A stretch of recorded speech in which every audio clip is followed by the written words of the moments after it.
नमस्ते। मम्मी की रसोई में आप सबका स्वागत है। आज मैं कोई रेसिपी नहीं बना रही हूँ, बल्कि आज मैं चटनी बनाने जा रही हूँ, जो कि मैं हमेशा हर सब्ज़ी में डालती हूँ। तो उसका तरीका मैं आपको बताती हूँ, और जो जो मैंने यहाँ पर सामान लाया है मिर्ची का, मैं आपको बता देती हूँ। तो चलिए मेरे साथ में। ये देखिए, ये 1 किलो का पूरा सामान है। तो इसे हम खोल लेते हैं। ये देखिए, ये है गरम मसाला। इसके अंदर सभी गरम मसाले हैं। तो इसके लिए यहाँ पर इन्होंने लिखा भी हुआ है कि हमें चटनी में क्या क्या डालना है और कितना डालना है। तो यहाँ पर सभी प्रमाण के अनुसार इसमें उन्होंने मसाले रेडी करके दिए हुए हैं। ये है बेडगी मिर्ची, ये है पाव किलो। 1 किलो मिर्ची में पाव किलो बेडगी मिर्ची डाली जाती है। ये इस तरह से होती है। ये तेज नहीं होती है, यानी तीखी नहीं होती है। सिर्फ ये कलर अच्छा देती है, इसलिए हम इसे यूज़ करते हैं। ये धनिया है, ये पाव किलो है। उसी के साथ में ये सूखा खोपरा है, ये भी पाव किलो है।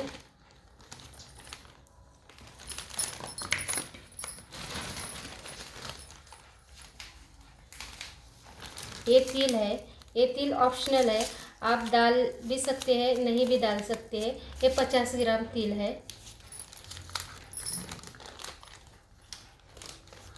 ये हल्दी है, ये 50 ग्राम है। और ये मिर्ची है, ये देखिए, ये तेजा मिर्ची है, इसके डंठल निकाले हुए हैं। अब इस मिर्ची को हम धूप में 1 से 2 घंटे के लिए अच्छी तरह से सुखाएंगे, और इस वाली मिर्ची को भी हम धूप में सुखाएंगे।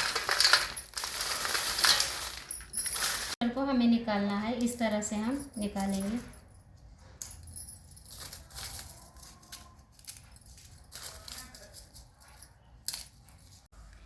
सूखे मसाले कूटने के बाद में लहसुन और प्याज का इस्तेमाल किया जाता है।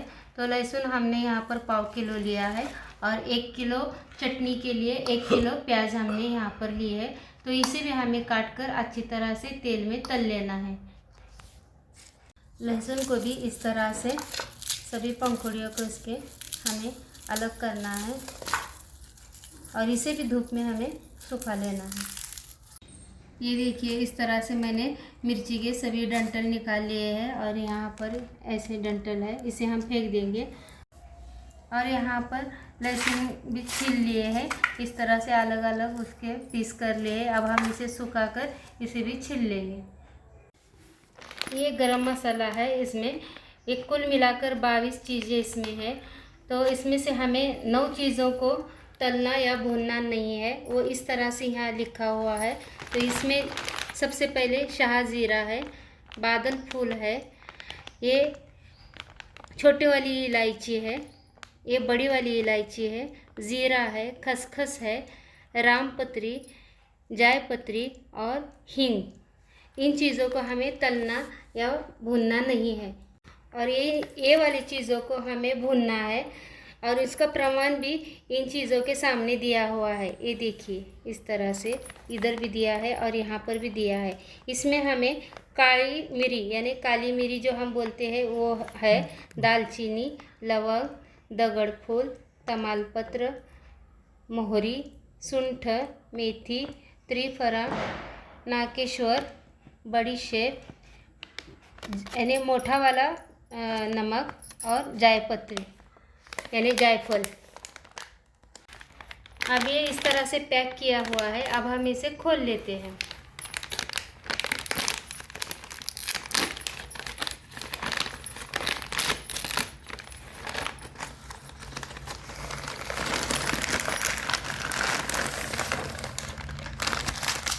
ये देखिए,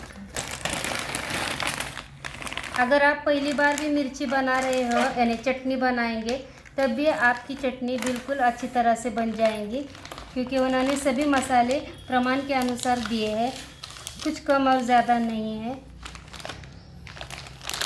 ये देखिए उन्होंने वापस से पैक किया हुआ है अंदर, जिसे हमें तलना या भूनना नहीं है। तो ये इस तरह से पैक किया है। ऐसे ही हम इस मिर्ची में डालेंगे इसे। ये देखिए हमें इस तरह से धूप में सुखा लेना है।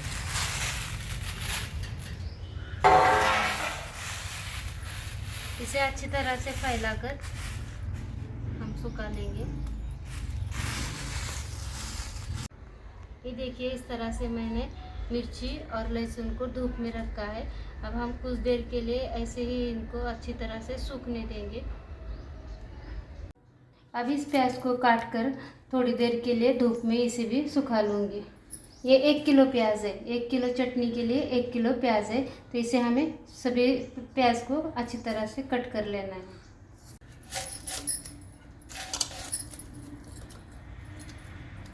प्याज को इस तरह से लंबा लंबा कट कर लिया है, बारीक स्लाइस किए है हमने। अब मैं 2 हिस्सों में इसे अच्छी तरह से सुखा लूँगी, ताकि जल्दी से। इस प्याज को मैं धूप में सुखा रही हूँ। चाहे तो आप इसे ऐसे ही कट करके तेल में अच्छी तरह से पका सकते हैं, मगर ये बहुत ही गीली प्याज है, इसलिए मैं थोड़ी देर के लिए इसे सुखाऊंगी और बाद में इसे तल लूँगी। इन 9 चीज़ों को, यार ये गरम मसाले हैं जिसे हमें तलना नहीं है, इसे भी मैं थोड़ा से धूप में सुखा लूँगी। अब हम इसे ऐसे ही बगैर खोले धूप में सुखा लेंगे। थोड़ी देर के लिए हमें सुखाना है, ज़्यादा देर हमें नहीं सुखाना है।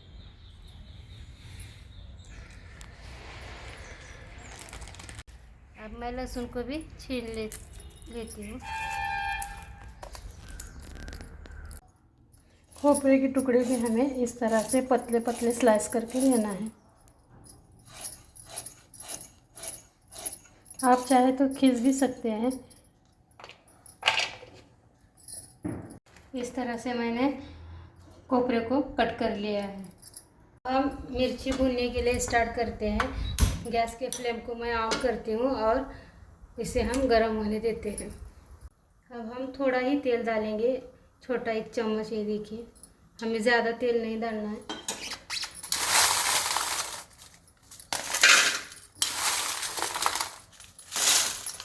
अभी सबसे पहले मैंने ब्याडगी मिर्ची को ली हूँ भूनने के लिए। हमें ज़्यादा भी भूनना नहीं है, थोड़ा ही भून लेना है, क्योंकि अगर ज़्यादा भूनेंगे तो हमारी मिर्ची काली पड़ जाएगी। इसलिए हमें हमेशा ऐसे उल्टाते पलटाते हुए हमें भून लेना है।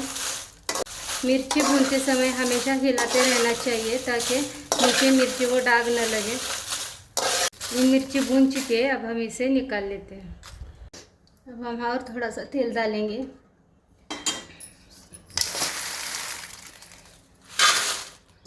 और इस मिर्ची को भी हम भून लेंगे। मिर्ची भूनकर हो गई है। अब हम बारी बारी से मसालों को भूनेंगे। सबसे पहले मैं जाई पत्री डालती हूँ, यानी कि तेज पत्ता कहते हैं जिसे हम हिंदी में। मराठी में इसे तमालपत्र कहते हैं और हिंदी में इसे तेज पत्ता कहते हैं। तो इसे भी हम भून लेते हैं। थोड़ा सा ही तेल हमें डालना है इसमें भी। हर चीज़ जब भी हम मसाला भूनेंगे तो हर मसाले में थोड़ा सा तेल डालना है। ये देखिए, ये भून चुका है। अब हम इसे निकाल लेते हैं। ये मिर्ची वाले डिब्बे में हमें मिक्स करना है। ये है पत्थर फूल, मराठी में इसे दगड़ फूल कहते हैं। इसे भी हमें भून लेना है।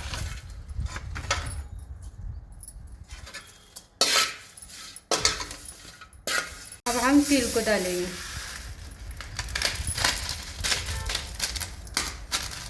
इसे हम तेल नहीं डालेंगे, क्योंकि ऑलरेडी तेल इसमें होता है। इसे हम अच्छी तरह से चटकने तक भून लेंगे। ये देखिए, इस तरह से ये चटकने लगे हैं। इसे हमें बार बार हिलाते हुए भून लेना है, ताकि ये जले नहीं। भून चुका है, इसमें भी डाल सकते। इसमें ये है दालचीनी, इसे भी हम डालेंगे। ये है सोट, इसीलिए हम इसमें भून लेंगे। ये है नाग केसर, लवंग, ये है मेथी दाने, ये है काली मिर्च, सौंफ, राई। अब इन सबको हम एक साथ भून लेंगे। धीमे आंच पर हमें भून लेना है। इसकी खुशबू भी आने लगी है। मसाले अच्छी तरह से भून चुके हैं। अब हम इसे मिर्ची के डिब्बे में डाल देते हैं। ये जायफल है, इसे मैंने अच्छी तरह से यानी 2-3 टुकड़े किए हैं। इसे हम बगैर भुने ही मिर्ची में डालेंगे। अब हमें हल्दी को तल लेना है, इसलिए मैं 1 चम्मच तेल डाल लेती हूँ। ये हल्दी है, इसे मैंने कूट कर टुकड़े कर लिए। इसे भी हम तेल में डालते हैं और अच्छी तरह से भून लेते हैं। हमें धीमी आंच पर इस तरह से हल्दी को तल लेना है। आप देख सकते हैं तलने के बाद में ये किस तरह से मोटी होने लगती है। हल्दी तल चुकी है, अब इसे हम निकाल लेते हैं।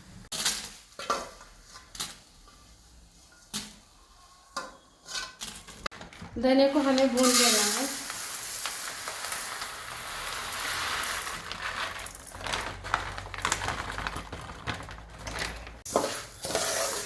इसे हमें धीमी आंच पर अच्छी तरह से भून लेना है।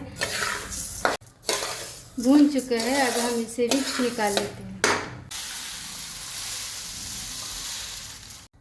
अब हम इस खोपरे के टुकड़ों को भी भून लेते हैं।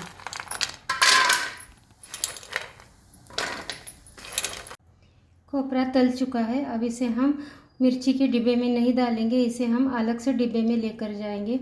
इसे मिलाया नहीं जाता सूखे वाले मसालों में, तो इसे हम अलग से ठंडा होने के बाद में डिब्बे में भर लेंगे।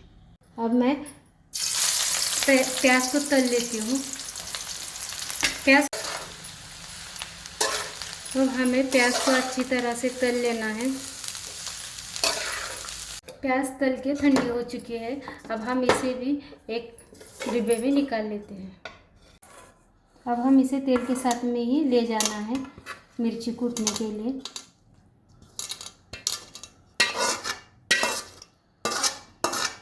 ये जो बगैर तले हुआ मसाला है, इसे हमें अब वो मिर्ची के डिब्बे में डाल लेना है। इसे तलना भी नहीं है और भूनना भी नहीं है। मैंने पैकिंग में से निकाल कर थोड़ा सा इसे धूप में रखा था, तो अब मैं इसे इस मिर्ची के डिब्बे में डाल लेती हूँ। तली हुई प्याज, तले हुए खोपरे के टुकड़े और लहसुन और नमक, ये हम चारों चीज़ों को हमें मिर्ची में नहीं मिक्स करना है। हमें ये अलग से लेकर जाना है। मिर्ची कूटने के बाद में ये सभी चीज़ें मिक्स करके मिर्ची में अलग से कूटा जाता है। ये मिर्ची का मसाला बनके तैयार है। अब हम इसे मिर्ची के मशीन पर यानी कि डंक में हम लोग कूटने के लिए लेकर जाते हैं। अब हम इसमें ये सभी मसालों को रख देते हैं।